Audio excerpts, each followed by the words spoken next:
we are plate pouring group 4. My name's Kerry Hafley. I'm RJ Parhart. I'm Alexander Quache. And our project was based on the automation of the process of filling Petri dishes with agar solution for our client. And our client had a few things that they needed. It needed to be sanitary, so you couldn't use wood or anything that would rot. It needed to support the Petri dishes they were going to use, which were 100 millimeter diameter.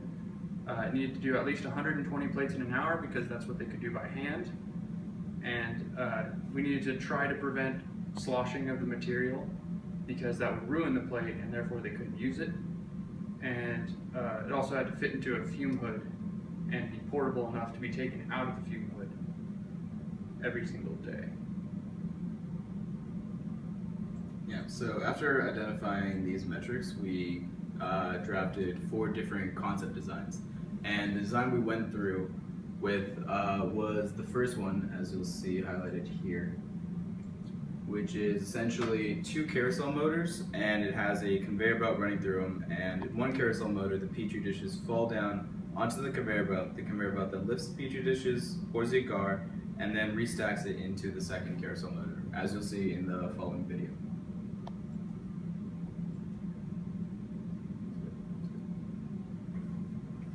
So here you can see our tower that would rotate the stacks of Petri dishes so that different stacks would be able to fall upon this conveyor belt, which would then take single Petri dishes from the bottom, and the rail over here you can see on the right hand side would slowly pick up the lid, leaving the base, and from there a proximity sensor above the conveyor belt would stop it so that our pinch valve could open up and release proper amount of agar solution into the Petri dish. And here is the entire assembly connected together. You can see the reservoir directly behind it is simply basically a bucket. And those 2 towers hold both the Petri dishes, all 120 of them at one time. So for plans and future suggestions, we want to make a couple of modifications to the actual project. Some of them being the ducting, getting rid of the ducting because of its inability to be welded. Also changing up the railing to have a consistent amount of troughs to where the lid is constantly picked up. And finally redesigning the lifter to meet the design specifications of our customer.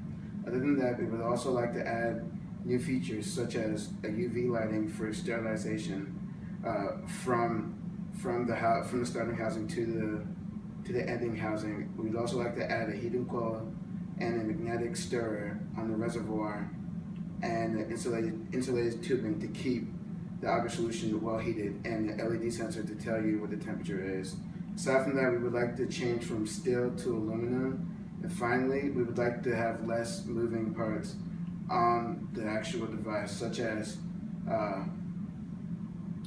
revising the conveyor belt. With this said, we would like to give thanks to Professor Malice and Professor John Goodlow at STLCC BioBench. Thank you for our presentation. Have a good day.